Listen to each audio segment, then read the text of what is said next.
Cuando nosotros hablamos de mejorar los resultados en fibrilación auricular, de hecho, pues hablamos en genérico, ¿no es cierto? Pero nosotros tenemos que enfocarnos y pensar en qué queremos mejorar, porque la mejoría de los resultados clínicos evidentemente es el conjunto de cosas, ¿no es cierto? El conjunto de mejorar nuestros indicadores de seguridad en el procedimiento, evidentemente de optimizar la eficacia del mismo.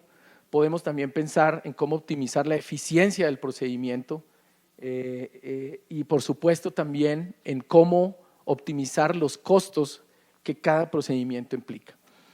Y de eso es lo que se trata este panel.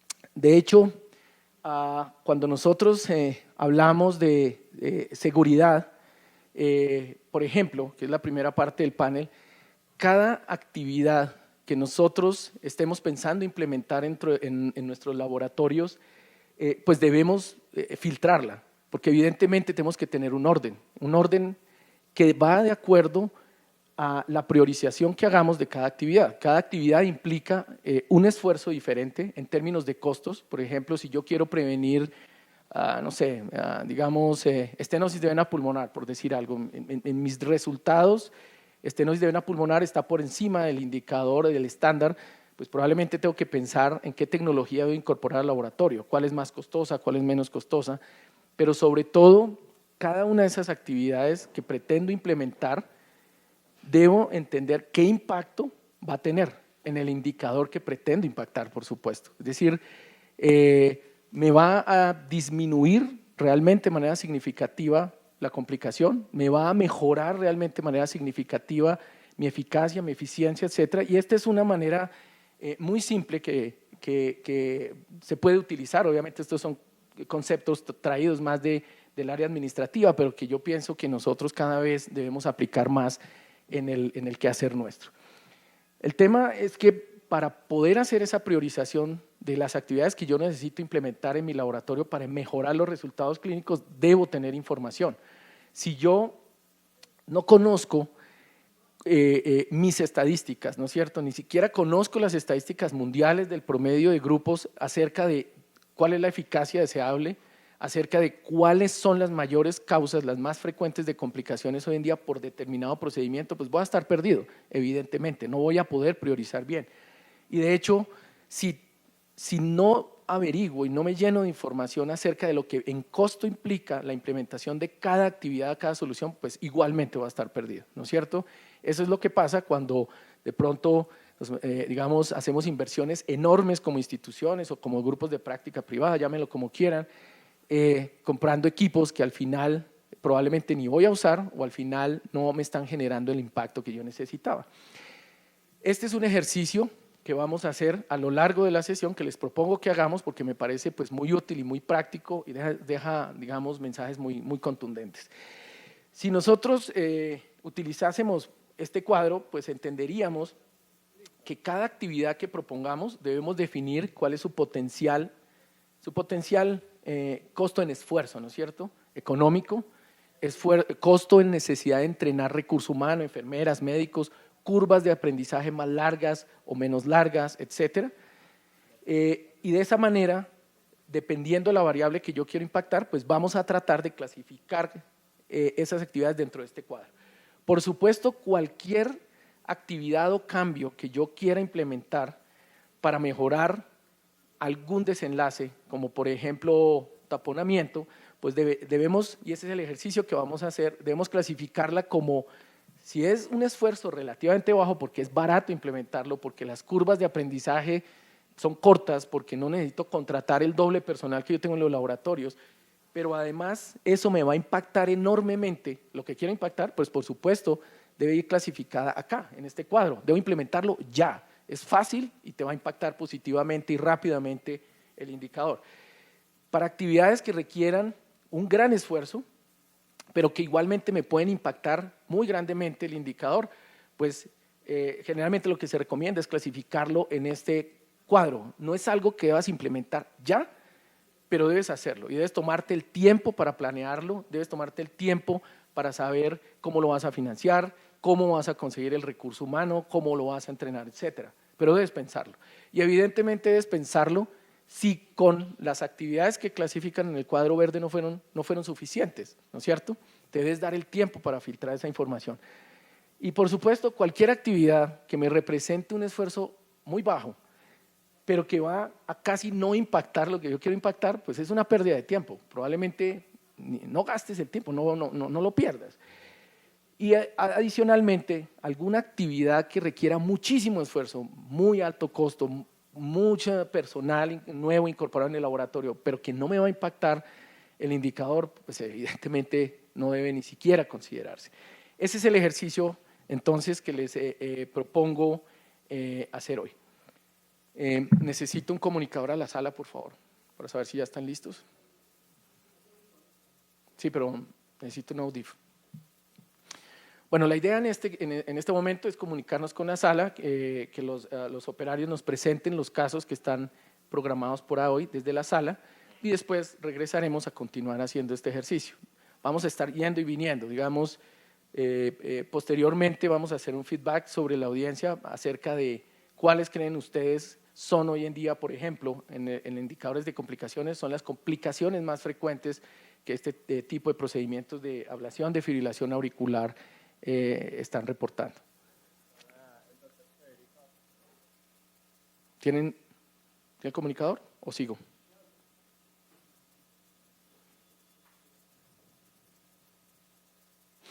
Bueno, sigamos mientras me traen mi comunicador a la sala. Vamos a hacer la primera votación. Silvia está acá. Silvi.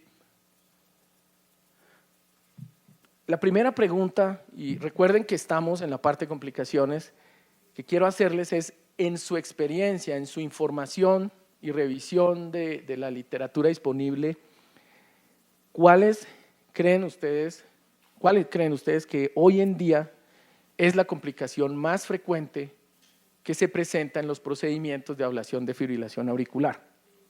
De hecho, la idea es escoger, es 1, 2, 3 o 4. ¿Listo? Hagamos el intento de votar ya, a ver si el sistema está funcionando.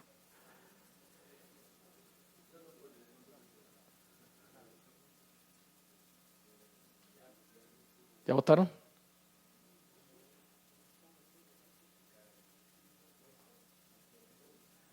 ¿Puedes ubicar a Silvia, por favor?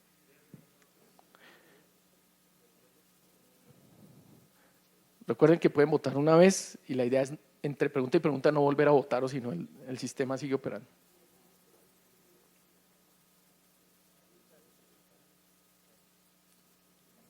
Graba de una vez, Francisco lo llama, preguntar en electro, grábala. Bueno, ¿me pueden hacer el switch por favor, al computador de votación? ¿No corrió? Bueno, listo. Entonces, mientras el sistema empieza a operar,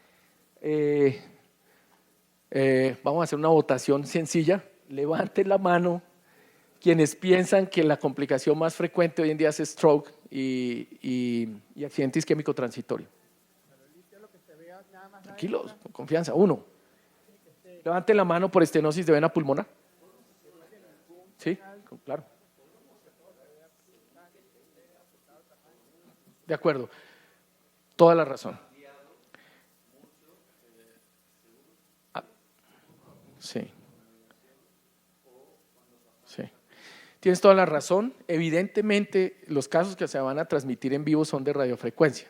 Sin embargo, valga la aclaración que las complicaciones más frecuentemente reportadas, ya les estoy dando la pista, son inherentes a ambas técnicas, tanto radiofrecuencia como CRIO.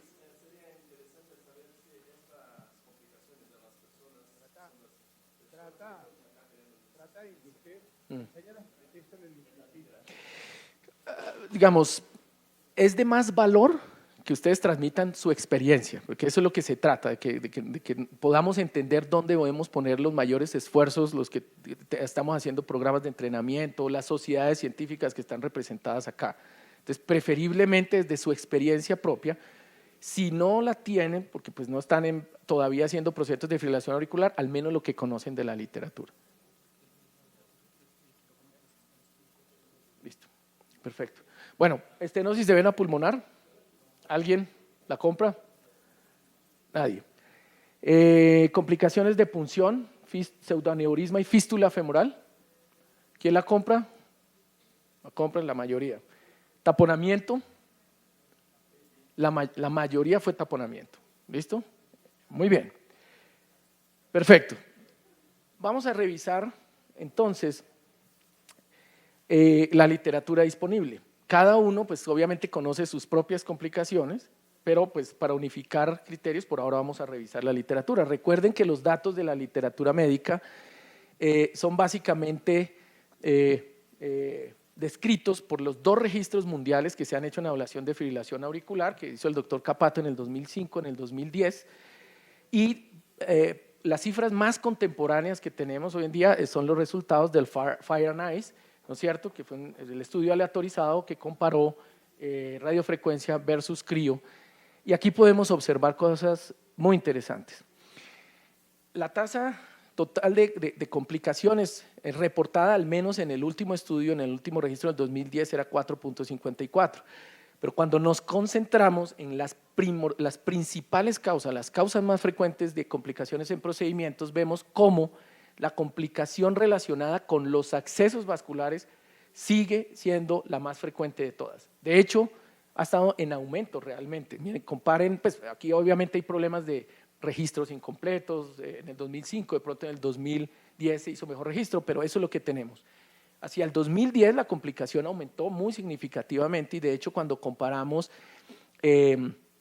la complicación reportada para el brazo de radiofrecuencia en Fire and Ice es 2.4, fue una tasa sorprendentemente elevada, y 1.1 que sigue siendo muy representativa y sigue siendo la mayor complicación de los procedimientos de ablación de fibrilación auricular con crío.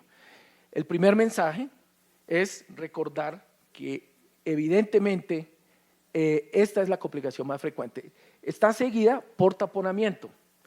Taponamiento es una complicación que no ha cambiado. La anterior ha incrementado, taponamiento no ha cambiado, como ustedes pueden ver, al menos para la terapia de radiofrecuencia y pues fue menor para crioablación.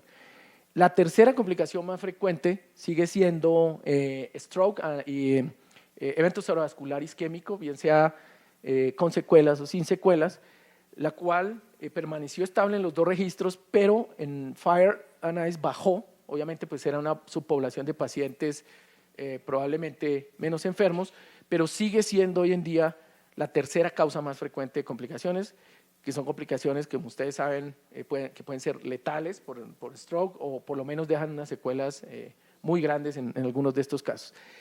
Curiosamente, la cuarta causa probablemente, una de las causas, frecuentes es neumotórax y hemotórax, probablemente relacionado con punción subclavia o punción yugular, quienes utilizan ese acceso para el avance de catéteres a seno coronario, ¿no es cierto? Como ustedes pueden ver, estenosis de vena pulmonar tal vez fue la única complicación que realmente se ha impactado de manera muy significativa y fue reportada de 0 en este estudio aleatorizado. Eso tiene que ver con salir del ostium a los antros a aplicar y la tecnología evidentemente que ha aparecido. Lo importante de este slide y volviéndonos al ejercicio que les propuse inicialmente es que podemos entender cómo estas 4 causas hoy en día son el 85% casi de todas las complicaciones y evidentemente es donde debemos enfocar nuestros esfuerzos, porque estamos impactando la inmensa mayoría de complicaciones cuando implementamos cambios en nuestros protocolos tratando de impactar positivamente estos indicadores. Muy bien, cuando nosotros nos enfocamos en la complicación más frecuente, que son de acceso vascular, miren esto, es el 35% de las complicaciones reportadas independientemente de tecnologías hoy en día, lo cual pues es un dato contundente, es un dato que nos invita a probablemente considerar cambiar los protocolos. El problema es que en general nosotros vemos de manera muy aislada estas complicaciones. Bueno, tuvimos una fístula, bueno, traten de presionarla o llamen al cirujano vascular y se pasa inadvertido, pero cuando sumas y tienes realmente seguimiento de estos pacientes y sumas tus estadísticas, pues esto está impactando negativamente los indicadores. Desde el punto de vista económico, pero porque obviamente es consumo de recursos, hospitalización, calidad de vida para el paciente, etcétera, y por lo tanto, a pesar de que pasa desapercibido y suena como si no fuera algo importante, pues porque el paciente no se muere de eso y porque no lo vemos agudamente en la sala, sí es algo en lo que debemos insistir. Y de hecho, como ustedes se van a dar cuenta ahorita que conectemos con la sala, es algo que está cogiendo mucha fuerza. Ustedes pueden ver en las redes sociales, en Twitter, etcétera, todo el mundo está posteando mensajes de cómo prevenir esta complicación. Antes de conectar con la sala, les voy a hacer otras preguntas. Vamos a ver si funciona por fin el sistema, Silvi, please. De estas 4 opciones, ¿cuál es la más frecuente para ustedes? ¿Cuál es el acceso más frecuente para ustedes? Entren a la aplicación ahora. ¿Ya? Encuestas.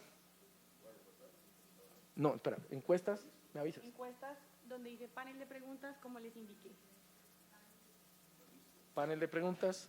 Entran ahí y les salen las opciones, pueden elegir cualquier opción y le dan enviar. Bueno, pero entonces, entonces el acceso para ustedes más común es femoral, solo femoral, femoral y yugular, femoral y subclavio, femoral, yugular y subclavio. Por favor, escojan alguna de las 4 opciones.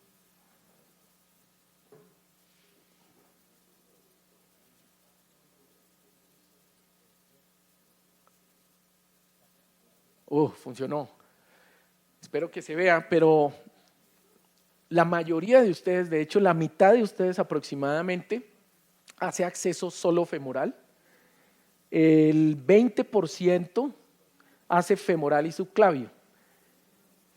Y llamativamente el 15%, una cuarta parte de ustedes, hace femoral, yugular y subclavio. ¿No es cierto? Listo. Muy bien. Entre otras, estas encuestas van a quedar colocadas en página web. Yo creo que es un material importante, repito, para nuestras charlas, digamos, yo pienso que aquí hay una muestra bastante representativa de los laboratorios que hay en Latinoamérica y creo que va a ser muy útil. Por eso los animo a que intentemos votar. Si alguien tiene problemas, Silvia les puede ayudar con eso. Doctor Galicio. Listo. Bueno, vamos a la siguiente pregunta. ¿Cuál es la guía más frecuentemente empleada por ustedes cuando hacen el acceso? ¿Es anatómica? ¿Es ecográfica? ¿Es guiada por fluoroscopio, por rayos X? ¿O mediante disección? Se repite el ciclo, busquen la encuesta, etcétera, etcétera, y votemos, por favor. Pero ¿tú vaciaste la anterior? No, ya es la siguiente pregunta. Yo creo que ya votaron. Vamos a hacerlo otra vez porque hay que borrar, hay que descargar lo anterior y reiniciar. Listo, por favor votemos otra vez a esta pregunta.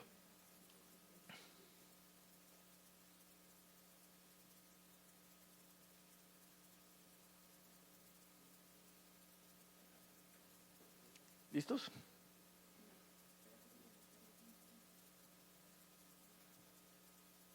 ¿Ya votaron? Yo creo que ya. Sí, ahí está. El 85% de ustedes hace el acceso anatómico, que evidentemente pues es lo más frecuente en la inmensa mayoría de laboratorios. Casi el 9% de ustedes lo hace por guía ecográfica y el resto está repartido 3% por fluoroscopia y curiosamente el 3% por venodisección.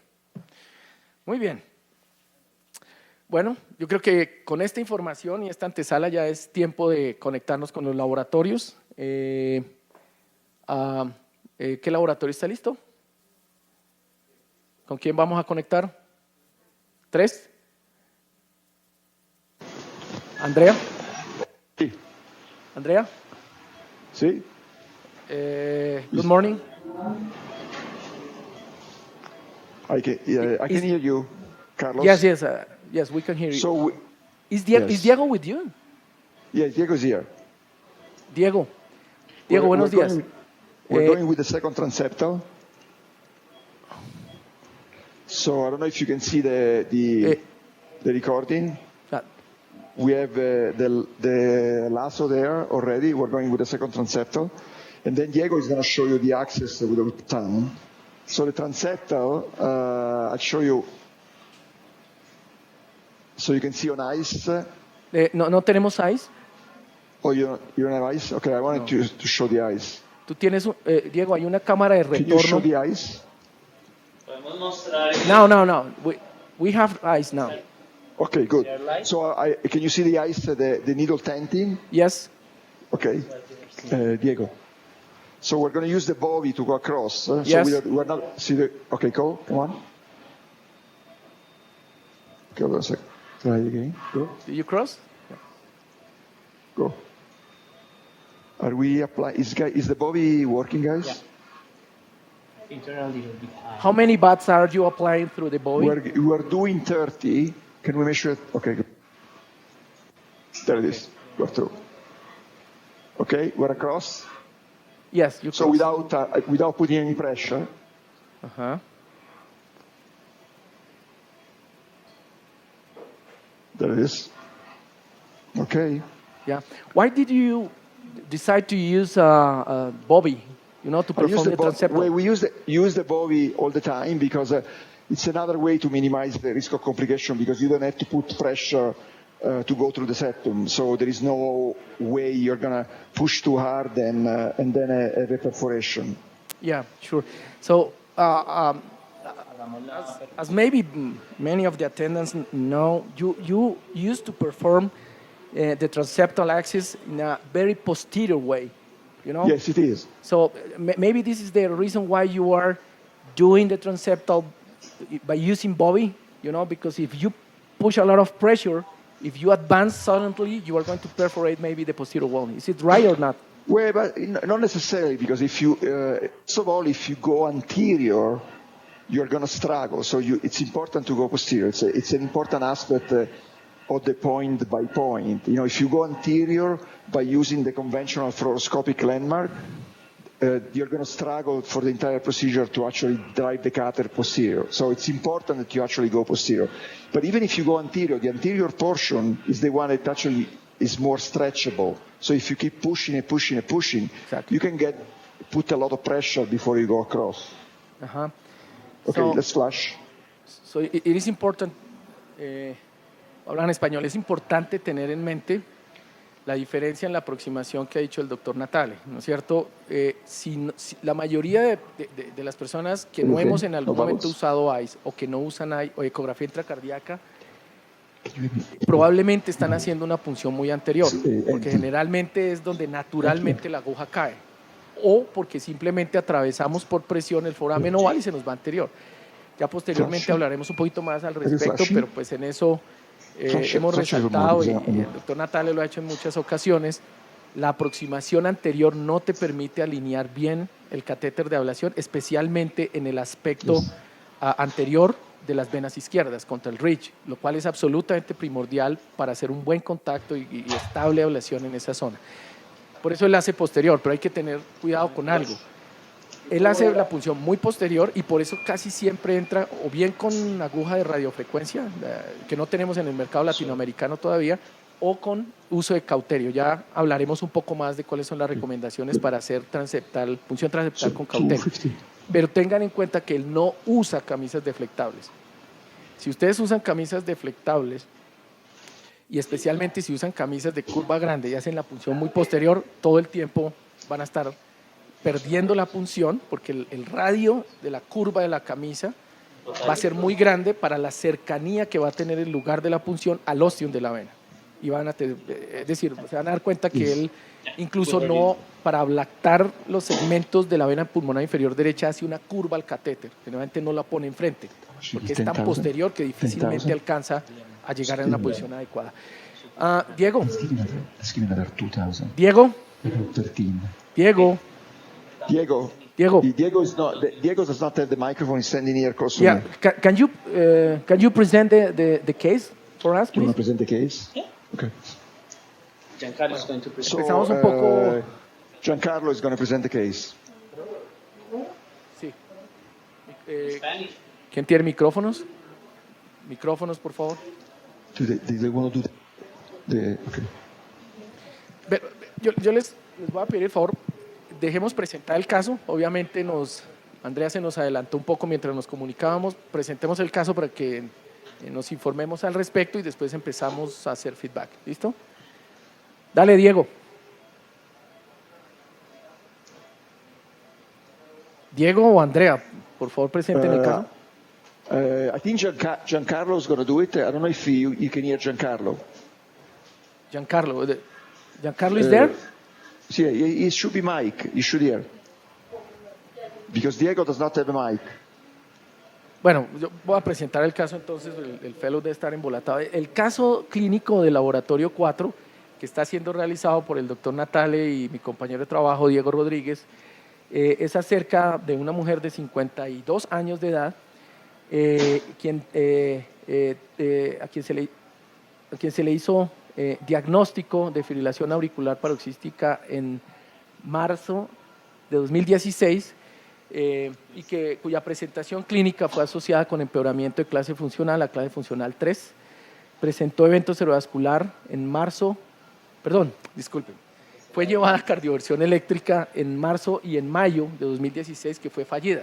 La paciente en ese entonces, no era paroxística, era persistente. Es persistente, fue llevada a 2 cardioversiones eléctricas en el 2016, fallidas ambas.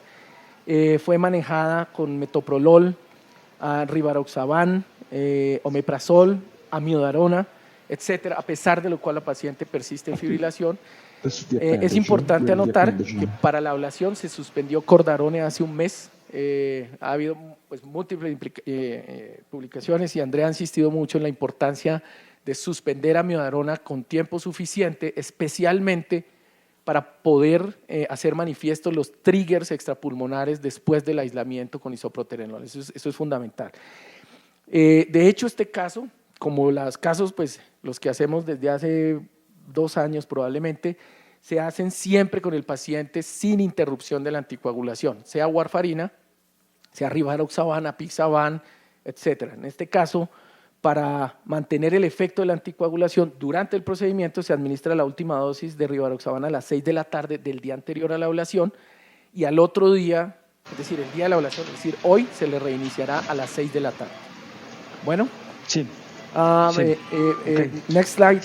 Let's go to the ablation. Doctor Sáenz. Dale, Jan. Finish the map Okay, of the ablation perfecto. catheter.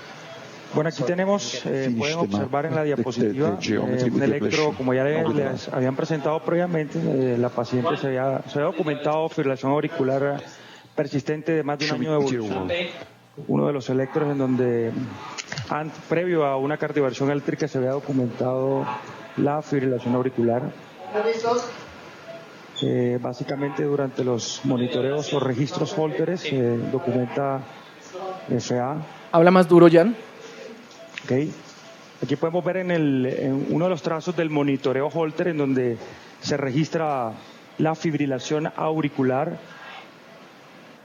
Inicialmente se había tratado de buscar si había alguna relación de la FA con isquemia miocárdica. Se decidió realizar una perfusión pues que descarta la misma, documentando en esta prueba una fracción de eyección del 71%. Se le hace un ecocardiograma transesofágico en donde se documenta una función sistólica biventricular normal con aurículas normales. Pueden observar que la auriculilla está libre de trombos.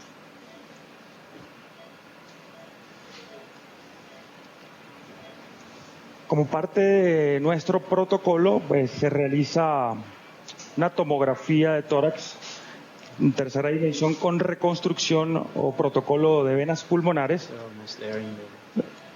en donde se aprecia o se registra básicamente una vena supernumeraria del lado derecho y algunas ramificaciones tempranas,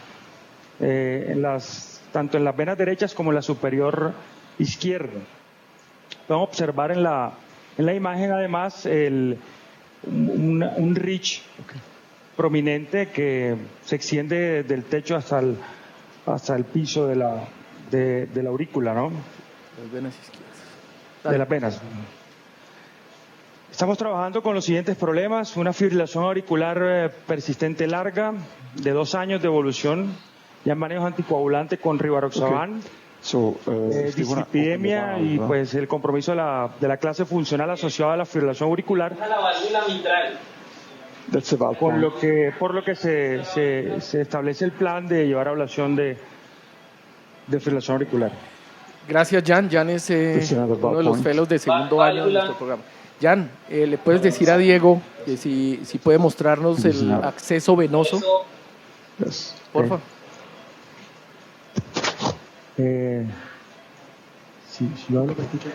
Diego. There, you want to point it? Carlos, ¿Sí? Diego does not have a mic. Can you share your mic with Diego, please? Yes. We're gonna do that. Yes. So, Thank you. So the idea, Diego. He's gonna get mic. Just give him a few seconds. Yeah. Okay. Can we pull back the esophageal probe up? The idea now, Andrea, is that Diego can show us the venous access guided by echo, please. Is Diego ready or not? Yes. Bueno, mientras tanto, les voy comentando. Nosotros hace aproximadamente unos 2 años, 3 años tal vez, decidimos incluir la punción venosa guiada por eco, tanto la punción femoral como la punción yugular, que siempre hace parte pues, de nuestro protocolo, y de hecho también la punción axilar o subclavia para implante de dispositivos. Diego,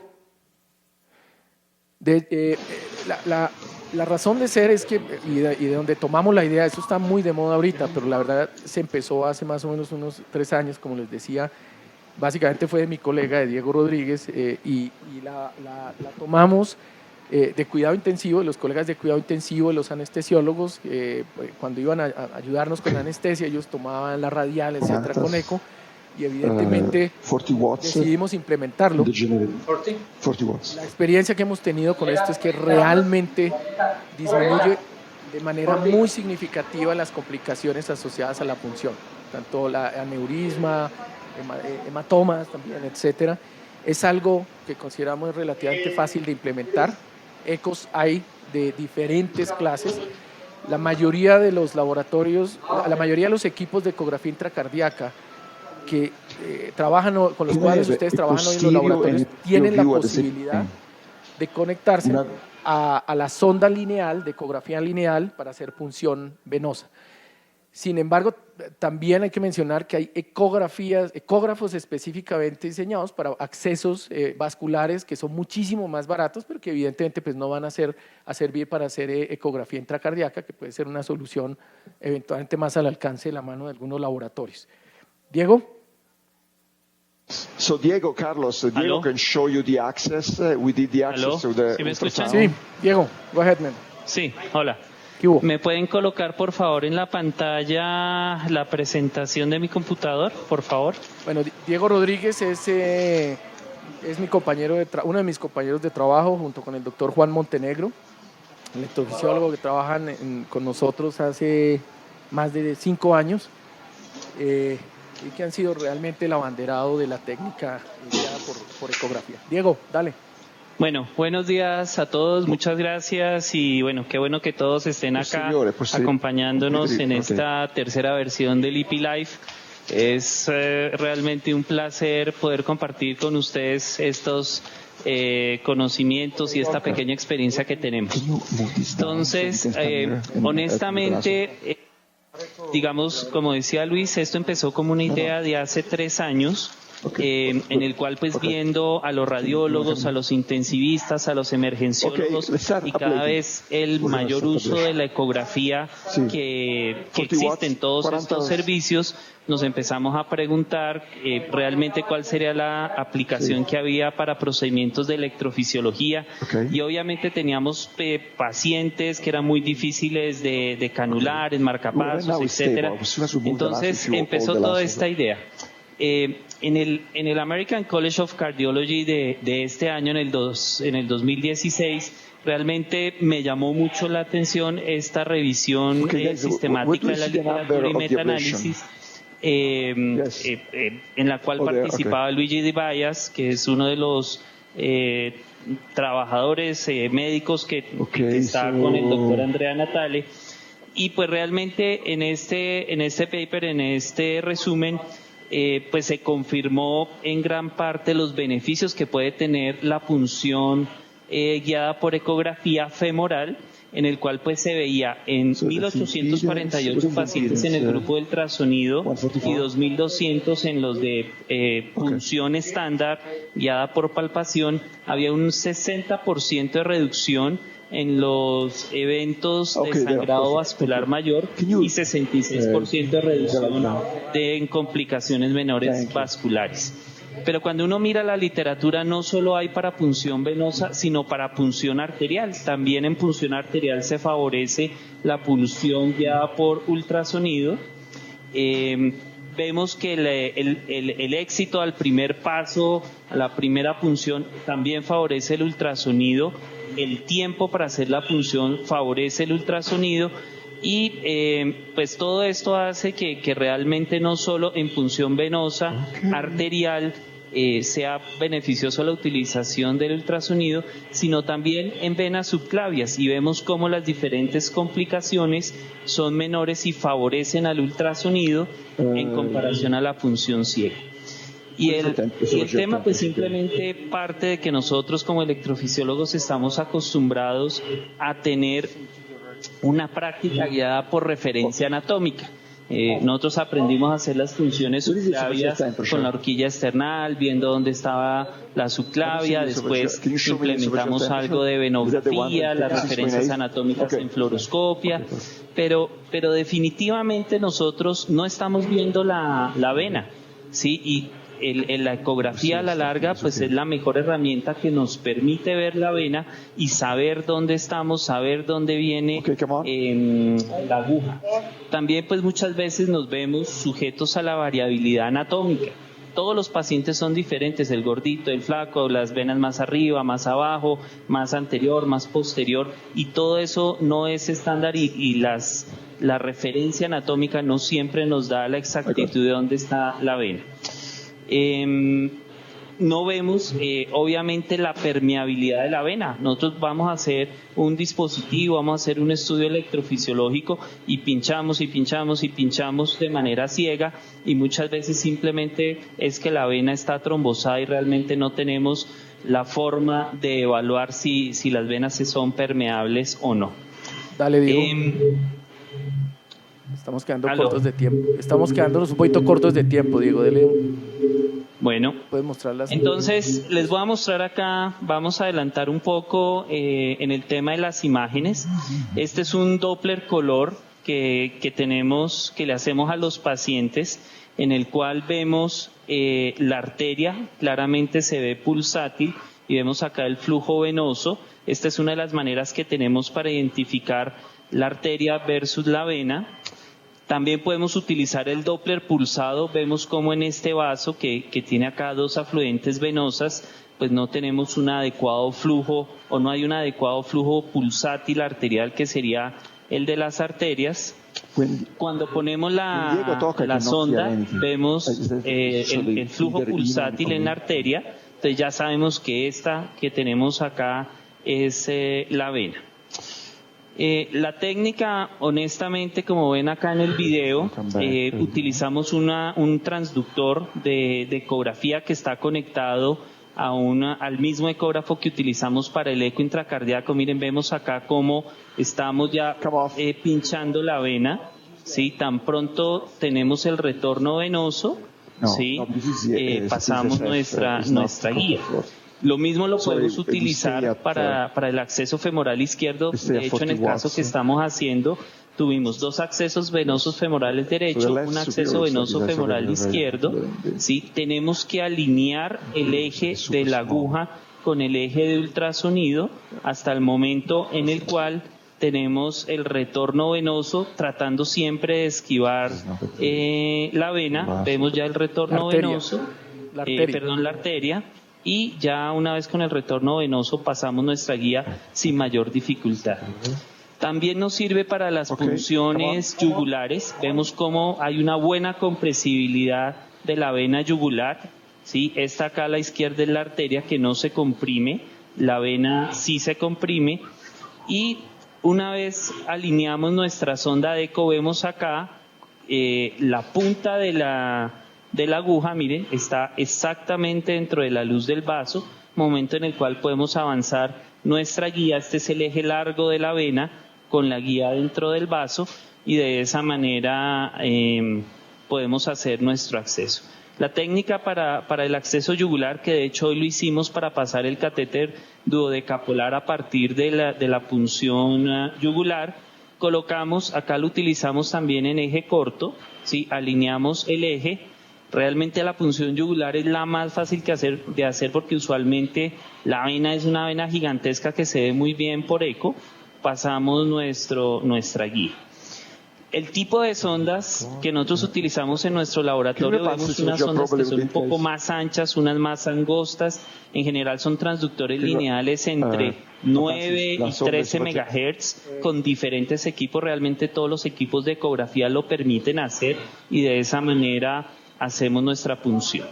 A mí que me parece que es importante que el eco pueda ayudar para aumentar el éxito, reducir las complicaciones, también nos puede ayudar a detectar complicaciones en el caso, por ejemplo, de neumotórax, hemotórax, etcétera, y pues es simplemente una manera adicional para dar a nuestros pacientes el mejor cuidado.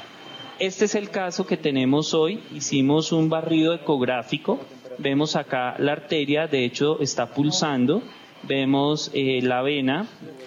Perdón, Diego, pero ahorita me lo interrumpo. Sí. Recuerden que igual que en ecografía intracardíaca, usted puede ver la imagen desde el lado derecho, desde el lado izquierdo, etcétera. Acá en ecografía vascular van a ver la disposición de la vena y la arteria de acuerdo a cómo roten o cómo pongan la sonda. Pero para no perderse, Diego, si quiere, denos por favor cuáles serían las referencias anatómicas para guiarse en caso de que no entendamos o no sepamos hacer pulsado o no tengamos la posibilidad por la disposición de los vasos. ¿Cuál debe estar medial y abajo? ¿Cuál debe estar arriba, etcétera? Bueno, mire, en el caso que estamos haciendo acá, simplemente lo traté de esquematizar. Lado derecho de la paciente, lado izquierdo. Siempre tener en cuenta que tenemos que saber cuál es la orientación de la marca que hay en el transductor en relación a la marca en la pantalla del ecógrafo que nos dice dónde está ese transductor, para que sea, digamos, mucho más fácil. Lo que está hacia adentro, ¿sí? Es usualmente la vena. Entonces uno coloca el transductor de tal manera que vea hacia adentro la vena, que usualmente está más inferior por debajo de la arteria, y fíjense, es la que pulsa, ¿sí?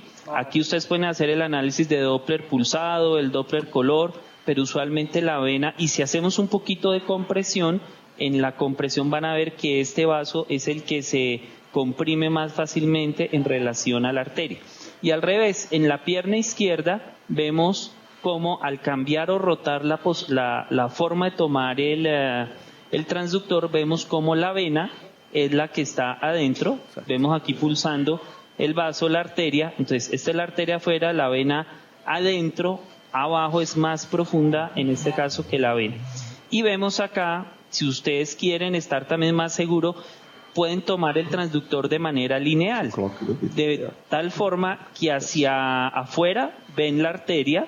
Aquí yo estoy rotando, digamos, de medial de lateral a medial.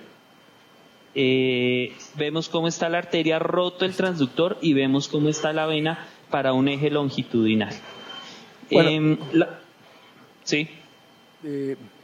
¿Cuántas imágenes le quedan, Diego? Tenemos que movernos un poco. Listo. Dos. Dele, por favor. Dos. La punción venosa.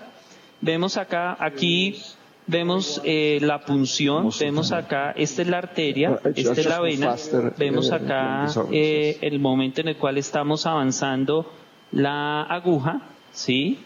Y vemos acá la punción del otro lado, miren, tan pronto pasa la aguja dentro de la luz del vaso. Bueno. Eso es lo que les tenía hoy, pues muchas gracias, bienvenidos y espero que disfruten estos 2 días de trabajo. Carlos.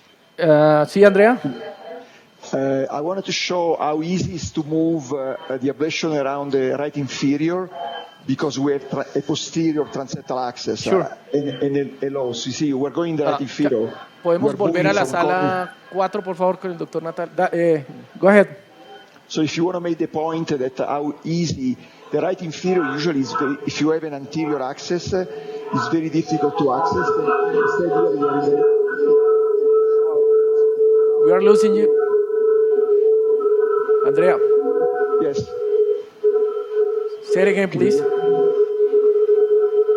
I want to make the point and show how easy it is to go from point to point. Yeah, but show us, please, the carto map, please. Yes. Mostramos el so we are in the right inferior now. And this is usually a vein that is very difficult to access. Instead, look how easy it is to move from point by point. So actually, we just isolated the vein. You see that we isolated the right inferior? See, it became white. If you look at, okay, now it's coming back. I'm going to go back to the same spot. There. See that they isolate the right inferior? Uh-huh. Disociación. Do you see that all the recording will disappear? Inferior derecho. Can you show us, please, the Pruka screen, please? Yes. Diego. El Pruka, por favor. With the right inferior recording. But I want to make a point that this in real time, if you please. do an anterior access, it's very difficult to access. Instead, it's very easy to go from point to point. We are seeing that. It is already isolated.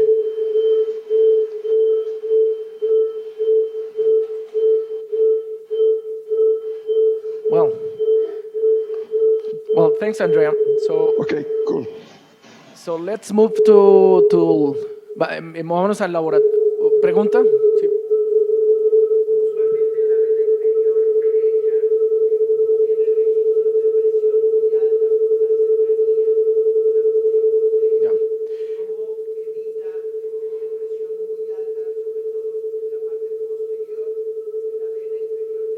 Uh-huh.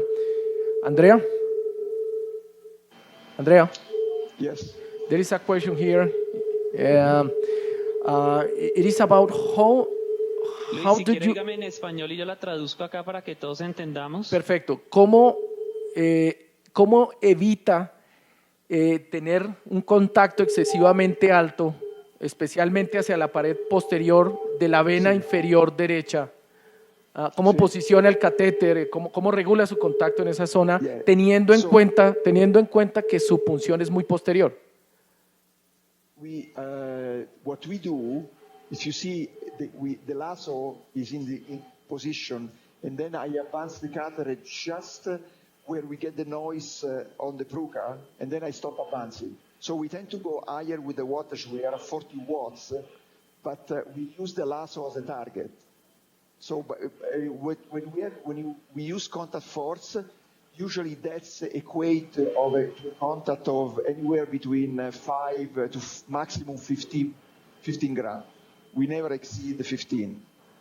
And so the lasso is a key component because the lasso conforms to the posterior wall very well. And you just advance the ablation until you start seeing the noise during the ablation. See how you see now? We are on 4 and 5. So as soon as I see the noise, I stop advancing. Yep. And that's usually correspond to a contact force anywhere between 5 and maximum 15 grams. Also, you stay, when you are close to the esophagus, you move every 10, 15 seconds. You don't stay longer. We can come back later to talk about contact and the techniques for ablation.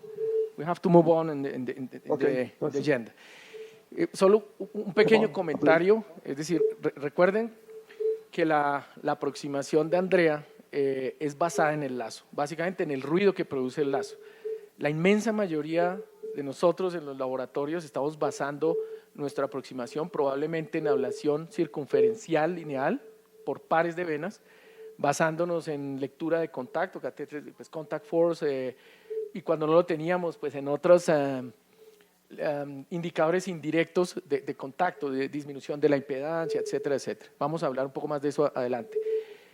Pero Andrea lo basa el contacto básicamente en hacer el suficiente para acercar el catéter al lazo y que le produzca ruido. Cuando él ha hecho procedimientos blindados a la información del contact force, que de hecho lo hemos hecho acá, casi siempre su promedio de contacto está entre 8 gramos, máximo 10 gramos. Por eso aplica con 43 vatios cuando usa tecnología de Biosense. Cuando usa táctica se tiene que bajar a 35 vatios y obviamente aplica 10 segundos máximo, 10-15 segundos máximo en la pared posterior. Eso es una diferencia fundamental que hay que tener en mente de la aproximación de él. No usa camisas deflectables y su estabilidad la maneja enganchando el catéter al lazo. Ya hablaremos de las diferencias, por ejemplo, con lo que Fermín hace. Vamos a movernos un poco, por favor, conéctame con el laboratorio 3. Fermín.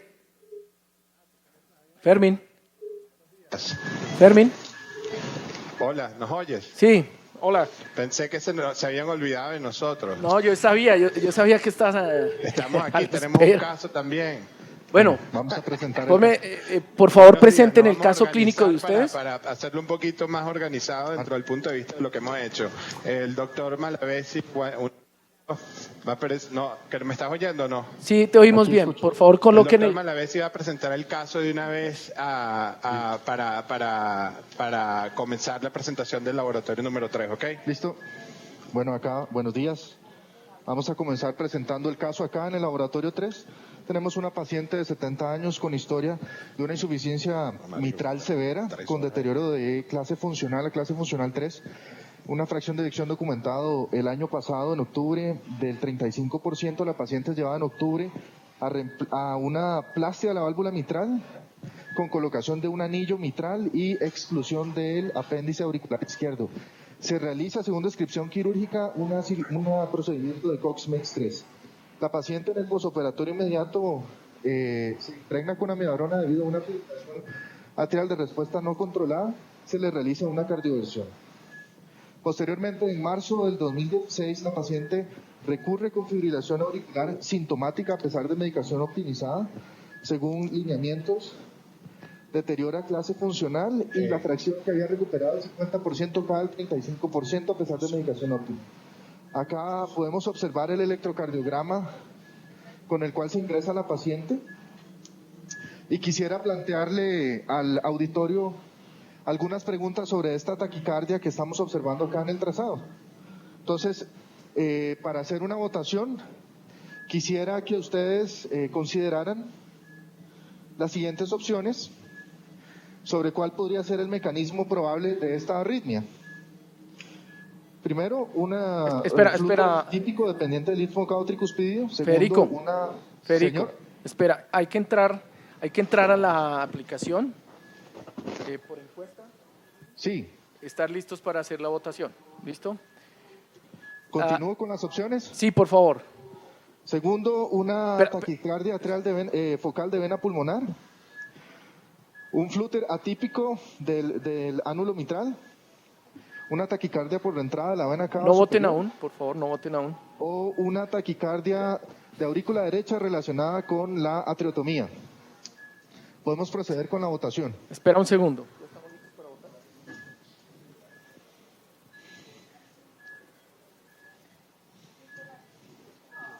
Esto para mostrar la extra. Te voy a dar anatomía del inferior izquierdo. Sí. ¿Estamos listos?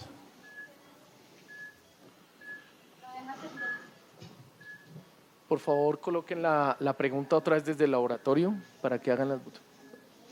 Ahí está en pantalla. Escojan. Sí. ¿Cuál es el mecanismo más probable para la recurrencia de este tipo de arritmia que vemos en el trazado. Espérate un momento porque no tenemos en pantalla tu pregunta. Conectan con el laboratorio, por favor. Eso. ¿Listos? ¿Ya pueden votar? Ya. Sí. Federico, las preguntas solo se pueden hacer de 4 opciones, ¿oíste? Listo. Voten del 1 al 4. Es decir, ya soplaste que no es la quinta. Bueno.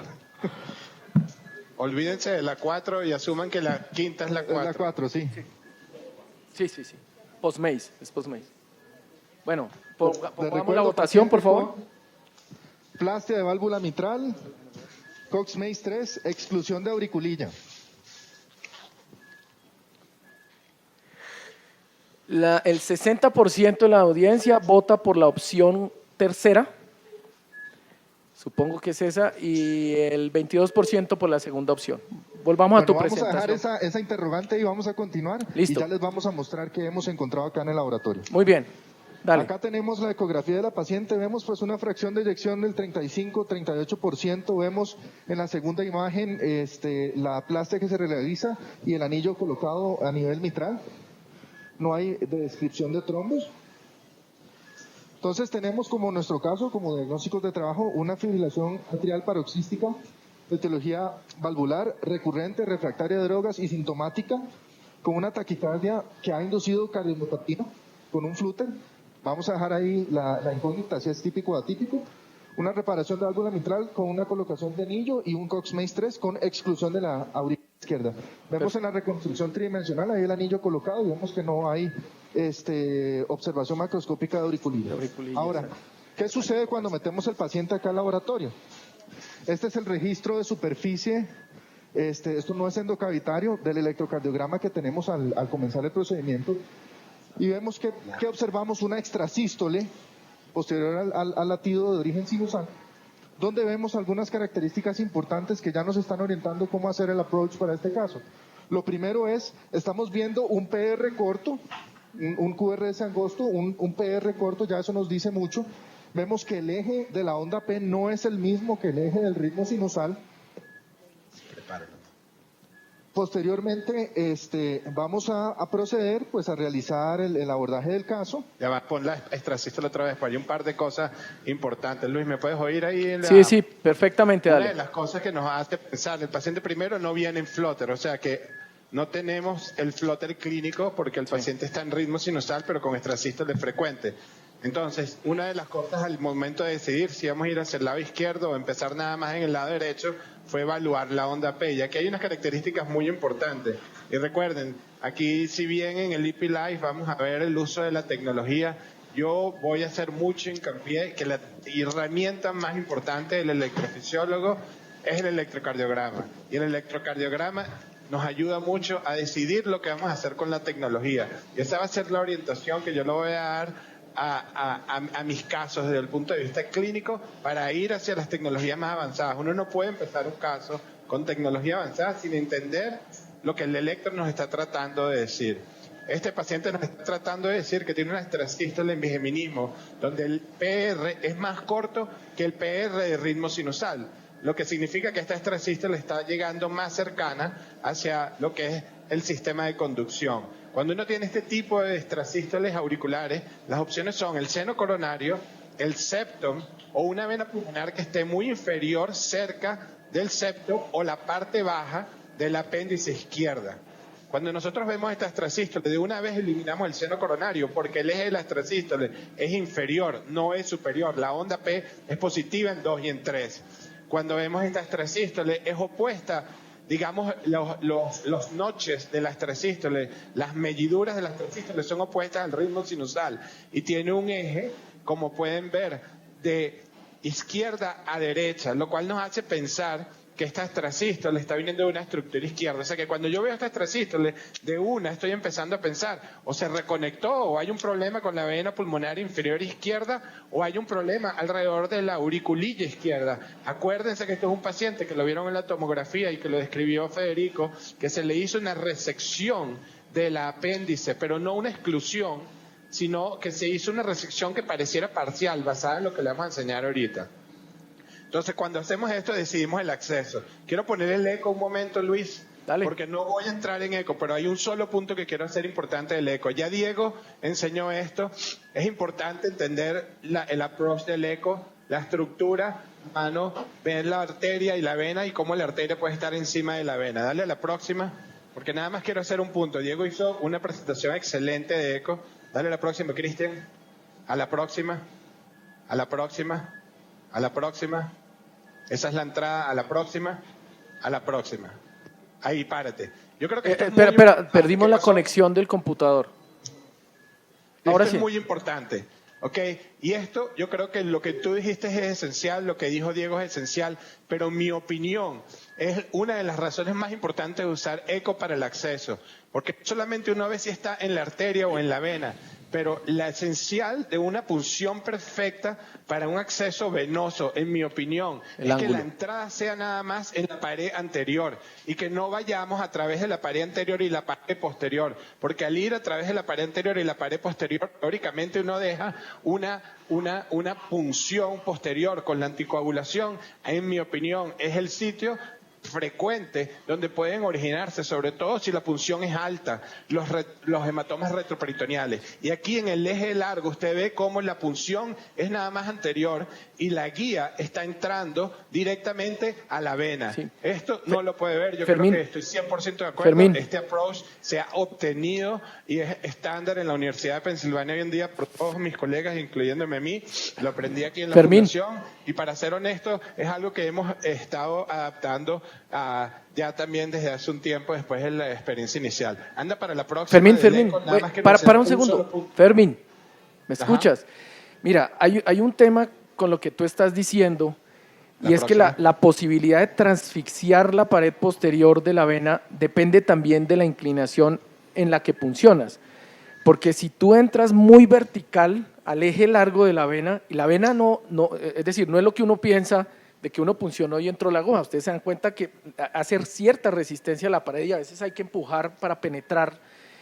Y evidentemente si uno hace un acceso un poco más inclinado, ¿no es cierto? Y hace presión, porque tiene que hacerse, cuando salte la aguja, la posibilidad es que se vaya un poco más en el eje largo y no de frente a la pared posterior. Entonces, digamos que son un poco los tips que uno va aprendiendo. Nada más saber eso, y si uno lo puede ver, puede manifestarlas diferentes. El único otro punto que quiero hacer del eco es este, y esto es súper importante, sobre todo para no este procedimiento, sino para los procedimientos que vamos a ver mañana de taquicardia ventricular, en donde el acceso femoral arterial es esencial. Yo creo que no existe ningún mejor método para identificar en el laboratorio, antes de hacer el acceso, la bifurcación de la arteria femoral.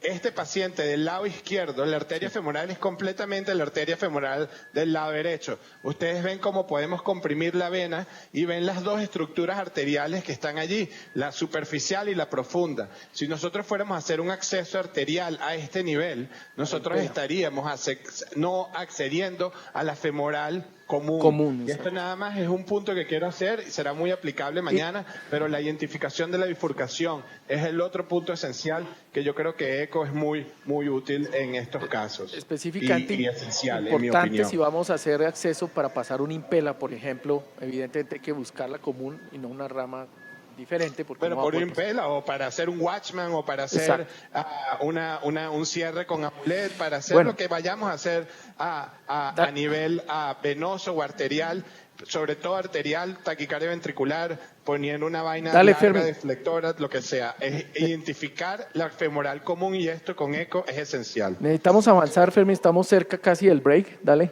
Bueno, sí, voy a avanzar, pero lo que voy a hacer es un mapeo rápido. Entonces, una cosa que quiero enseñar para enseñar el approach que nosotros tomamos. Diego, enseña la extrasístole. Nosotros empezamos por colocar un decapolar en el seno coronario y un decapolar en la aurícula derecha. No el mapa, man. La extrasístole nada más. No enseñes el mapa todavía. Bueno, nos dio tanto tiempo mientras ustedes hablaban al lado que hicimos mapa y todo. La extrasístole en el review. La que te marqué, Diego, inicialmente, que se vea en grande, ¿no la puedes poner? Está en grande. Ustedes la pueden ver, bueno, aquí ves la extrasístole. con el seno coronario, lo que habíamos predecido del electrograma del electrocardiograma de superficie. Aquí Federico les va a explicar mientras yo preparo, porque quiero enseñar el eco para una punción. Una cosa importante para ubicarnos en el registro es que tenemos dos catéteres decapolares, uno ubicado en la aurícula derecha y el otro ubicado a través del seno coronario.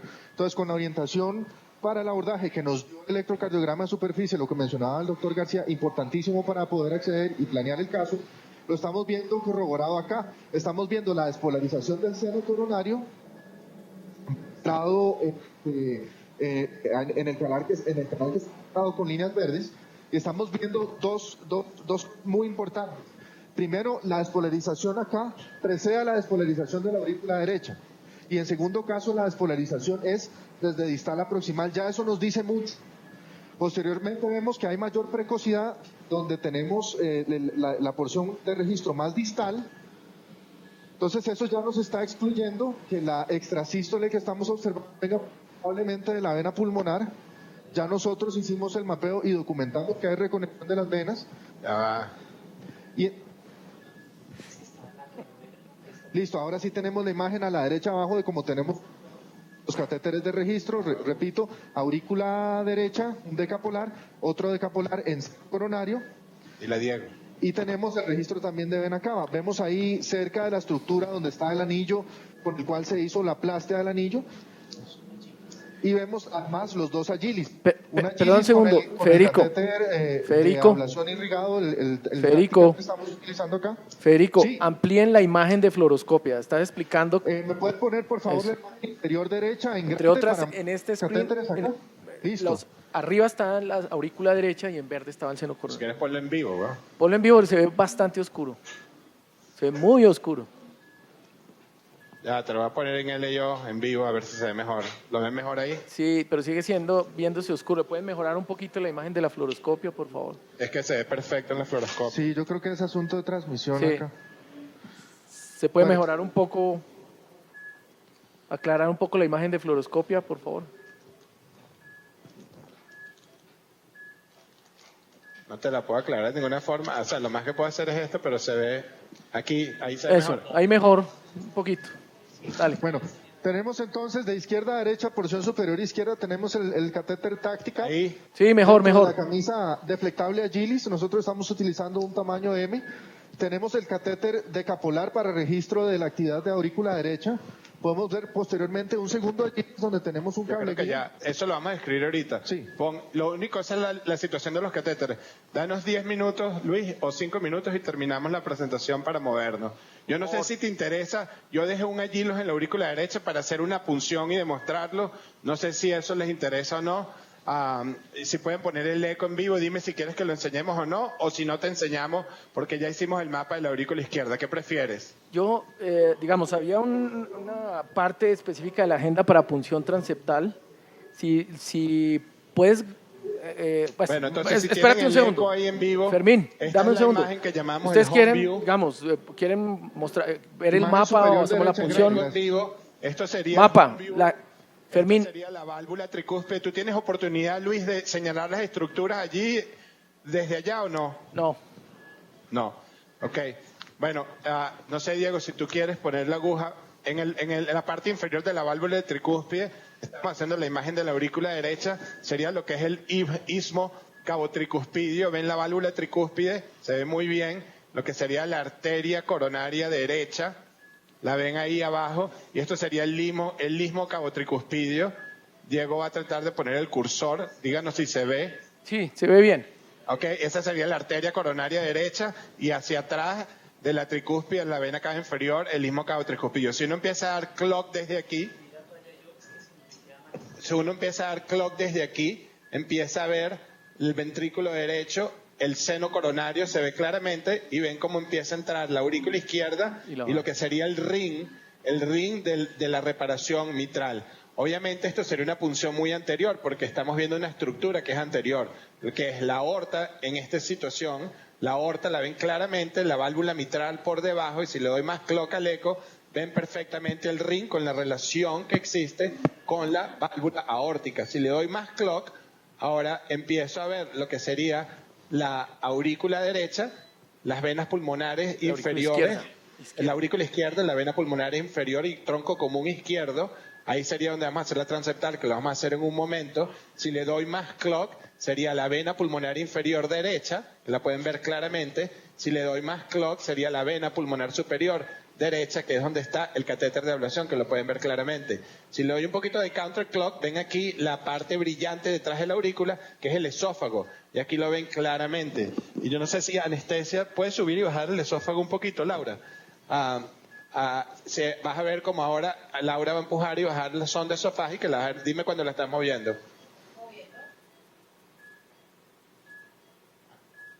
Ahí se ve claramente, ¿la ven? Bájala y súbela, ¿la ves? Se ve perfectamente. Ese es el esófago ahí, se ve claramente, y en eco podemos ver la relación del esófago más la sonda esofágica. Son estructuras anatómicas muy importantes al momento, obviamente, de evitar complicaciones muy temidas. La otra imagen que nos gusta hacer es cruzar la válvula tricúspide con anteroflexión. Cruzamos el eco a lo que sería el ventrículo, ese sería el ventrículo izquierdo. Le damos más clock, mañana estudiamos las estructuras ventriculares. Ven aquí la válvula y ven acá que no existe apéndice, hay como un remanente del apéndice, que esa es la parte quirúrgica. Por detrás de eso se encuentra lo que es el ridge, el Coumadin ridge, o lo que sería el ridge entre la pulmonar superior izquierda y el apéndice, que sería la válvula, la vena superior izquierda. Y si nosotros quisiéramos colocar el catéter de ablación allí, pues sencillamente lo que hacemos es bajamos acá y ven claramente cómo el catéter de ablación entra en la vena pulmonar. Lo ven ahí claramente. Fermín, algunos de se estos... ve ahí claramente. Y estas son las zonas que explicaremos después para la ablación. Pero eso sencillamente son las imágenes que utilizamos más frecuentemente. Obviamente estas imágenes que le estoy haciendo, si uno se preocupa que el paciente va a tener una efusión pericárdica, este es un paciente con cirugía que tiene un poquito de grasa allí, pero no hay nada. Pero si un paciente le baja la presión arterial, esta es la imagen preferida para ver si hay efusión pericárdica. Uno le da un poquito de counter, deja el ventrículo derecho, le das un poquito de clock, ves el ventrículo izquierdo, y con eso uno descarta inmediatamente la presencia o no de una fusión pericárdica. En cuanto a la punción transeptal, nos colocaremos esta es una punción relativamente fácil, aunque el septum es un poco grueso, pero les enseñaremos aquí a realizarla en este paciente. Yo usualmente coloco... ¿Hay alguna forma de poner eco y fluoroscopia al mismo tiempo, por favor? ¿Seguro? Eso. A mí me gusta hacer la punción en RAO y buscar la imagen que me dé. Por ejemplo, si lo doy a clock, esto sería muy posterior. A mí personalmente no me gusta la punción posterior porque no me da espacio para trabajar con las venas inferiores derechas. La punción muy anterior sería aquí, porque ven claramente el anillo mitral y el remanente de la orejuela derecha. Eso sería muy anterior. Si le doy más counter, pues ahora ven la aorta. Eso no sería ideal. Entonces, mi punción ideal sería entre lo más posterior, lo más anterior, que sería acá, en el medio, y sería esta zona que está acá. Y esa es la zona que vamos a tratar de puncionar. Ven en fluoroscopia, tenemos el agilos que se ha avanzado a la vena cava superior con una guía. La guía está saliendo en este momento. Siempre hacemos flush para estar seguro que no haya ningún clot. ¿El ACT está en cuánto, Laura? Está corriendo este control el último 470. El ACT estaba un poquito alto antes, se ajustó la heparina, pero estamos haciendo la punción transeptal con el paciente anticoagulado. El ACT es 400, le estamos corriendo un empuje aquí, fluido. Y nosotros siempre con esta técnica hacemos el SCT con el paciente, la punción transeptal con el paciente anticoagulado. Y eso es un punto importante que te oí dentro de la discusión que hiciste, Luis.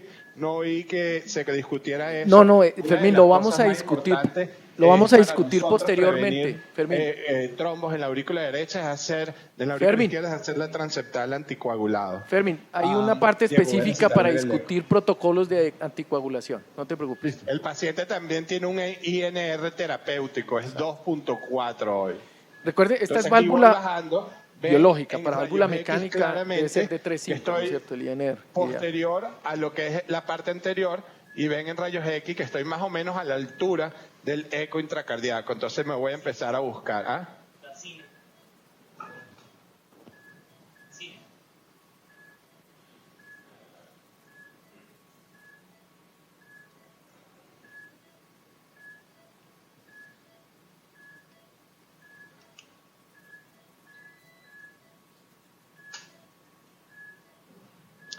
Estoy tratando de buscar la vista que se vea mejor porque la aurícula está un poco dilatada y con tantos catéteres, obviamente.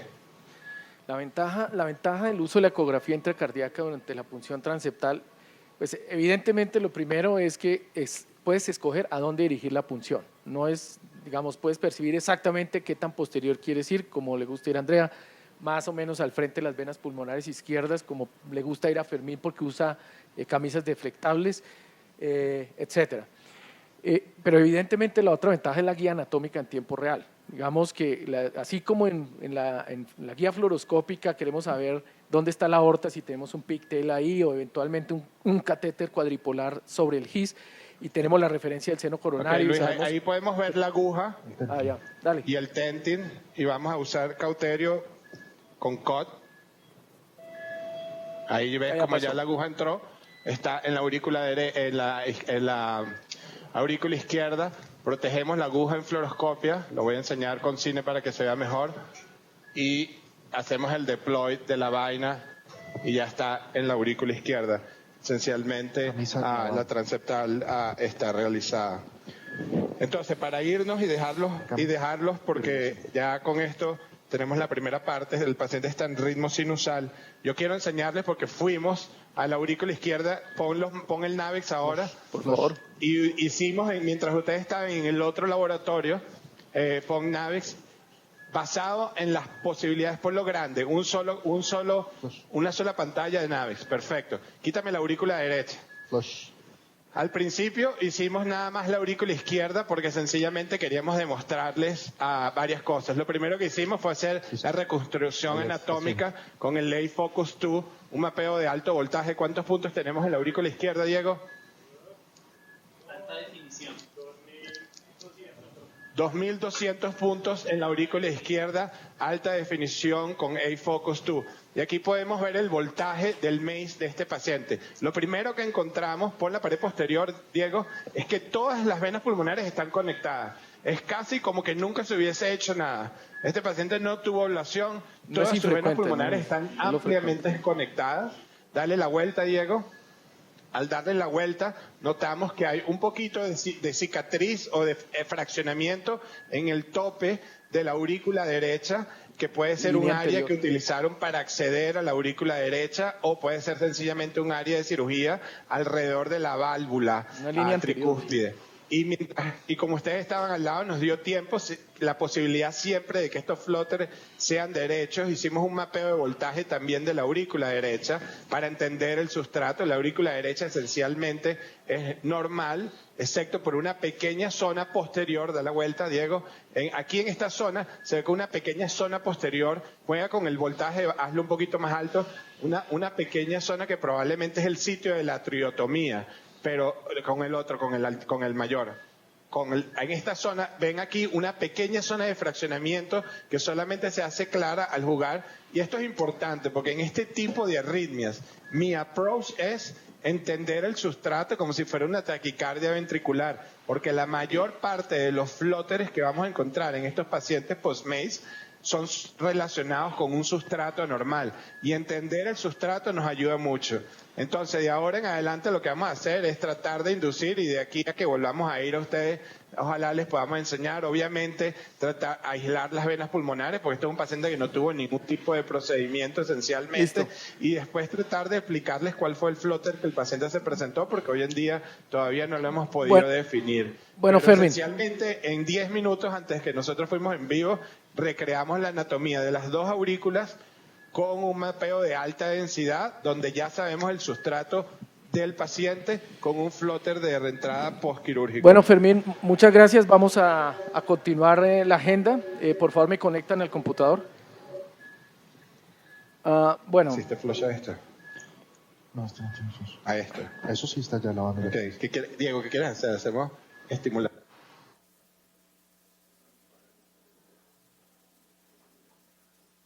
Bueno, mientras arranca otra vez mi computador,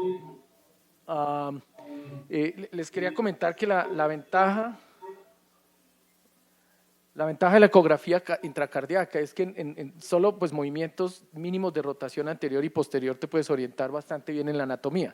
Evidentemente, una de las cosas de resaltar cuando se usa ecografía, tanto para acceso vascular como para punción transeptal, es recordar siempre que en la máxima zona de tenting es donde debes ver tu aguja. Porque evidentemente este es un corte lineal y tú puedes ver algo de tenting, pero la aguja no necesariamente estar ahí y estar funcionando en donde no quieres. Y básicamente lo que se hace es lo que hizo Fermín, cuando la aguja baja, si no estás en pantalla, lo que debes hacer es rotar un poco anterior y posterior y por supuesto no debes ver la punta de la aguja hacia la aorta, porque estás demasiado anterior, no la debes ver hacia la auriculilla, porque no es el sitio deseado, pero tampoco debes estar demasiado posterior como para que corras el riesgo de perforar. La utilidad de la ecografía intracardíaca depende de la profundidad de conocimiento anatómico que tengan, ¿no es cierto? Uno debe recordar para orientarse qué estructuras son anteriores y posteriores. Una de las landmarks más fáciles de acordarse es que las venas derechas son las más posteriores, de estructura más posterior de la aurícula izquierda y evidentemente la aorta es anterior. Y rotando en horario antihorario, pues nos da una ubicación bastante cercana del asunto. No sé, mi computador está frenado. No sé por qué. Bueno, mientras veo a ver si esto arranca. Está arrancando. Es importante entender que las complicaciones del acceso vascular no solo son la punción, es evidentemente el avance de las camisas y cada vez usamos más camisas, no sé, está súper lento, no sé por qué. No está corriendo el video. Y en venas tortuosas que especialmente vemos, por ejemplo, en pacientes de edad mayor, ¿no es cierto? En quienes, si no tenemos los cuidados adecuados, desafortunadamente está muy lento el video, pero lo voy a devolver, podemos tener complicaciones. Este es uno de esos ejemplos. Este es un paciente con una tortuosidad venosa importante en quienes se está tratando de subir una camisa, creo que no era allí ni siquiera, pero ustedes pueden ver que la tortuosidad es importante, pero la camisa no está siguiendo la tortuosidad. Si no vemos con cuidado y empujamos, pues evidentemente vamos a causar un daño vascular. Esto nos debe hacer recordar de que siempre debemos ver cuando estamos empujando la camisa, pero sobre todo resalta la importancia del uso de las camisas extra soporte, especialmente para tortuosidad venosa y arterial. Y esto que parece un dato menor, realmente no lo es. Hay complicaciones que se han presentado en laboratorios, no solo en nuestra región, en Estados Unidos o en Europa, por no tener en cuenta aspectos tan sencillos. En Latinoamérica tenemos ciertos problemas con la disponibilidad de las guías extrasoporte. Solo vienen cuando destapas el Agilis, pero generalmente no la puedes conseguir de manera separada. Entonces es un problema que tenemos. Les voy a mostrar si esto puede correr. ¿Perdón? Sí, perdón, espérate. Ya acabo aquí la explicación. Les iba a mostrar un caso, bueno, este es el caso. Miren el caso a la izquierda. Este caso incluso es de un laboratorio en Estados Unidos, para que vean que sí pasa y lo importante es tener en mente esto. Observen detenidamente.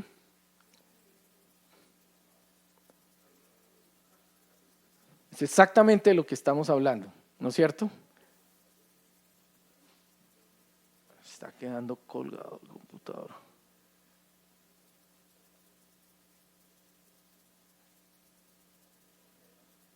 Bueno, desafortunadamente no está corriendo el video. Voy a ver qué puedo hacer con el computador, está supremamente lento. Mientras tanto, yo creo que podemos regresar a conectar con el doctor Natale, que está pidiendo conexión. Por favor, regresamos al laboratorio 4. ¿Alguien me puede dar una mano con el computador? A ver qué es lo que pasa. Jan. ¿Andrea? ¿Andrea? Sí. Andrea? Sí, hey Carlo. Yeah. So let's show a posterior view on the carto. Juan, posterior. And one anterior.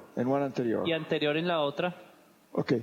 So Carlos, when we were done with the posterior wall and the pulmonary vein isolation, and we cannot move anterior to the right because we consider that as part of the pulmonary vein. And when we were at the blue dots, atrial fibrillation stopped and the patient went back to sinus. And you can see the conversion. Podemos mostrar en En la pantalla, la pantalla de revisión del Cardiolab, del PRUCA, por favor. La de revisión, la otra pantalla. Yeah. Ahí. That's what you are seeing. Ese es el momento en el cual defibrilación auricular pasa a ritmo sinusal. Yeah. And this happened after all the way the posterior wall were isolated, and we cannot move anterior to the right. Where the blue dot was is exactly when the termination happened. So anterior to the right pulmonary vein. So now we're doing the isophotorenal testing. So far we haven't seen anything. No sé si hay alguna pregunta del auditorio, Luis, alguna pregunta que tengan en este momento. Acabamos de empezar isoproterenol, llevamos 4 minutos de isoproterenol a dosis de 20 microgramos minuto y por lo menos hasta este momento, si ponemos la pantalla de tiempo real, por favor.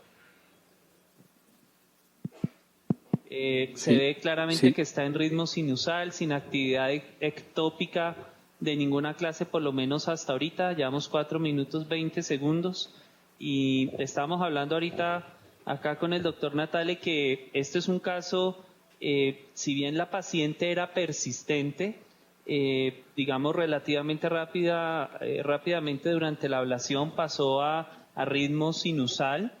Ahí se vio el paso de una actividad disociada, si la pueden ver en el lazo, ¿sí? Ahí se está viendo en el lazo 5, 6, 6, 7, la actividad disociada se ve pequeña, pero en este momento el catéter lo tenemos en la vena pulmonar superior izquierda. No sé si alguien tiene alguna pregunta en este momento. ¿Hay preguntas del auditorio? Martín, el micrófono, por favor. Martín. ¿Alguna de las venas está aislada como tal? ¿O la mayor parte de las terapias se dieron fuera del... ¿Escuchó, Diego? Sí. He's asking if we have all the pulmonary veins isolated. Pero espontáneamente, ¿dices tú? No, con la ablación. ¿Con la ablación se aislaron las venas? Yes. Yeah. Yes. All the vein, the posterior wall is isolated, and also the anterior part of the septum, which we consider an extension of the right pulmonary vein. Andrea, lo que entiende uno de la técnica que hace el doctor Natal es que la ablación, digamos, está basada más hacia la localización del lazo. El lazo usualmente se coloca, digamos, a nivel ostial, pero nunca dentro de las venas pulmonares. Y realmente yo entiendo que eso sirve para diferenciar cuándo está dentro de la vena, cuándo está por fuera de la vena. Y en la medida que esté, digamos, en la unión entre el antro y la vena pulmonar, usted hace las aplicaciones ahí sin necesariamente dibujar como tal una línea en el carto, una línea de ablación. Usted está haciendo una ablación secuencial alrededor del lazo y luego el lazo se va moviendo, ¿sí? Se va hacia los diferentes segmentos de la vena para completar la ablación, que a la larga es una ablación extravenas pulmonares. Diego, ¿pueden ampliar el mapa de carto, por favor? Que quiero hacer una pregunta. ¿Podemos poner el mapa de carto, por favor? Sí. Andrea, la pantalla. Sí. Andrea, Diego was describing us that you are applying outside of the ostium of the pulmonary vein. You know, but if you see the carto map, you can identify some red dots of radiofrequency application a little bit inside. You know, so I think let me do a comment. So there is a big difference between the teams that are basing the isolation by performing circumferential isolation of both pulmonary veins and trying to be outside very antral. Because mostly we are tagging the limit of the ostium based on the carto map, for example, and maybe when you see the pictures of teams that have published this approach, the circumferential line is too outside. It's outside, you know, where the tissue is thicker and actually sometimes it's more difficult to isolate. We saw some red points inside this limit, the most common limited used in this approach. Do you have some comments about it? Because to my understanding, this is very related with the amount of contact and radiofrequency energy that you have to use. If you are aiming your approach applying nearby to the osteum or near to the osteum, maybe you are going to need less power or less contact. But if you are too outside, too antral, that means that you are applying in the thicker part even in the septum. So, yeah. Do you have some comments about it? Yeah, but so you actually are right. Most of the lesions that on the carton looks they are inside, they are either the carina on the left or the septum on the right. So the carton project them like they are inside. But don't get the osteum is is like a circle facing you. It's actually tilted. So on the carton you project them as inside, but actually it's the septal or the carinal part, so it's still at the osteum of the vein, okay? So it's not really inside, it's a kind of a false projection of the carina. And those are the only lesions that are there. They are either on the carina or in the septum on the right, and there are very few lesions. And they are really important, I think, to achieve better isolation. But if you are more proximal and do the large circumferential, that's fine. I think the benefit of this approach is that you are less likely to have reconnection if one lesion or two lesions are not optimal. Whereas if you do a big circle, if you have even one lesion that is not optimal, that will open the entire circle. So that's it. The real benefit of this. All this point that you see here, that you can afford to have one or two lesions that are not ideal. Whereas if you do a great circle around the vein, a large circle, even one lesion that is not optimal will open the entire pulmonary vein. There are two more questions, Dr. So I want to make Andrea, there are two more questions for you, please. Okay. Wait a little bit. Gracias. Mi pregunta es, cuando uno ve las imágenes ahí de las aplicaciones en rojo, SEC ha hecho un aislamiento antral, ¿no? Pero uno no ve, digamos, como si fuese una línea que haya hecho, sino que son puntos como impresionan como dispersos, ¿no? Eso me llama la atención. Entonces, él, ¿cómo...? O sea, uno no ve ahí un formato lineal. ¿Por qué, digamos, la pregunta? ¿Entendiste, Andrea? Sí, I understood. Luis, quisiera... That's depends on what people are used to. If people feel more comfortable to have a format, so the large circle is fine. The endpoint is measured by the circular mapping and is electrical isolation. So it's the same. It's just the way we get there is different, okay? Luis, yo creo que podemos pedirle un ejercicio al doctor Natal en este momento porque me parece que la discusión es muy relevante y es revisar con el lazo, revisemos las venas pulmonares y revisan la pared posterior. Yeah. Yo creería que si en este momento le apostamos a si tiene algo de electrogramas o no, muy probablemente no va a haber nada. Entonces, In the meanwhile, we're going to move to the next question. Mario. So we can come off with the ISO. We're already 12 minutes. Apaguemos el ISO.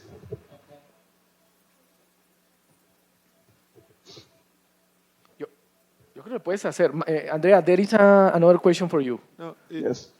It was on the same line on for the posterior wall. What is the criteria to deliver the energy and what is the endpoint? If it's a voltage or electrical isolation, and if it's electrical isolation, is that just out of not seeing an electrogram or out of pacing and not seeing incoming electrograms into the posterior wall?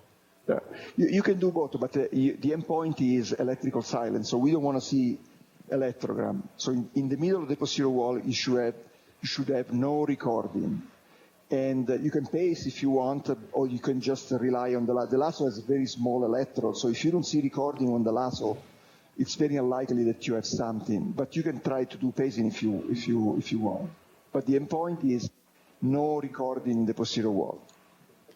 How much power do you deliver to the posterior wall, and how do you monitor the esophageal temperature? Yeah, that's it. So in general, the standard approach, so today you saw something different. The standard approach is that you go down to 35 watts, monitoring the temperature, so means moving the esophageal probe, and we don't let the temperature go above 39 degrees, and otherwise we move.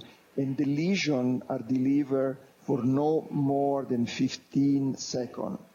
So today, actually, we stay at 40 watts, but we move a little bit faster. Every 10 seconds, we move away. And the maximum temperature we saw was, what, 37.5? Yeah. So I think the key point is contact force if you have it, otherwise use the lasso as a target. Duration is very important.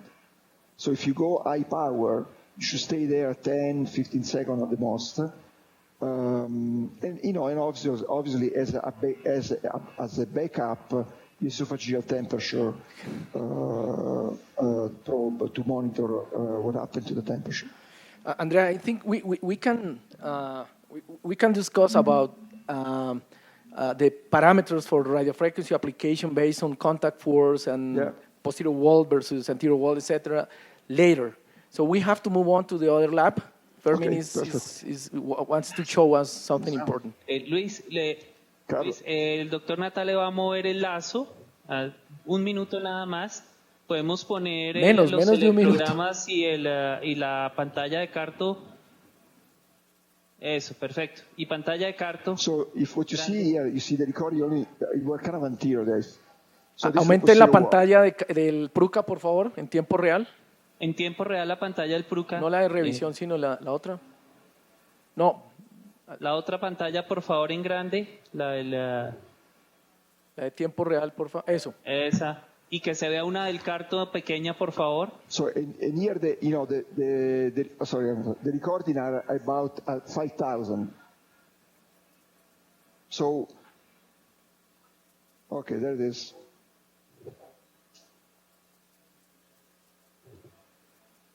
Yo creo que lo importante de esta técnica es que, si bien no se dibuja una línea perfecta, exacta alrededor, hay un endpoint clarísimo que es la abolición de los electrogramas. Tenemos abolición de los electrogramas en toda la pared posterior alrededor de las venas pulmonares, de tal manera que a la larga ese es el mejor endpoint que podemos tener, que es la abolición de los electrogramas. Sí, vamos a ir al laboratorio, gracias. Vamos a ir al laboratorio 3, por favor. Nos hemos pasado un poquito el tiempo del break, pero pues Fermín quiere mostrarnos algo muy importante. Fermín. Pónganos ICE y laboratorio 3, por favor, en imagen. Dale. Ok, Luis, lo único que quiero es tomar un minuto para enseñar cómo nosotros utilizamos el ICE y utilizamos el entendimiento de contact force. Uno de los sitios más frecuentes de reconexión, como ustedes saben, antes era la vena pulmonar, la parte anterior de la vena pulmonar superior derecha, cuando uno hacía aislamiento pulmonar. Y yo, sencillamente lo que quiero enseñar en ICE es que entiendan la anatomía. Aquí voy a poner el catéter de ablación hacia esta zona. Ok, voy a poner el catéter de ablación a esta zona. Dame un segundo para enseñárselos. Ok, acá ven mi catéter de ablación.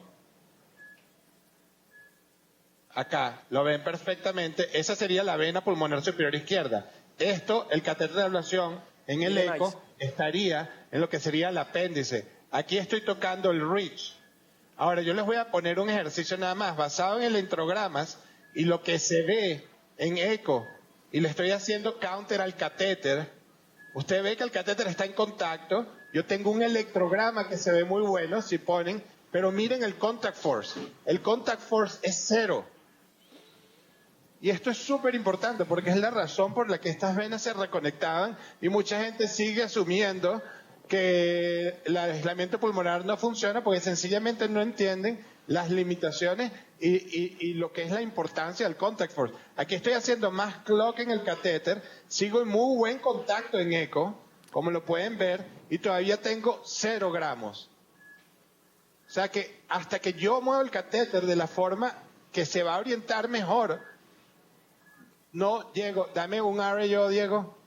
Por favor, aumenten. Y esta es la importancia de contact force en las venas pulmonares, porque si usted compara Fahrenheit, que te oí hablar, una de mis críticas de Fahrenheit es que no usó contact force de manera importante. Entonces estamos haciendo una comparación de un procedimiento antiguo a lo que es hoy en día, la realidad de contact force. Fíjense, ahora tengo 11 y se ve todavía igual en eco y se ve el electrograma igualito del mismo tamaño.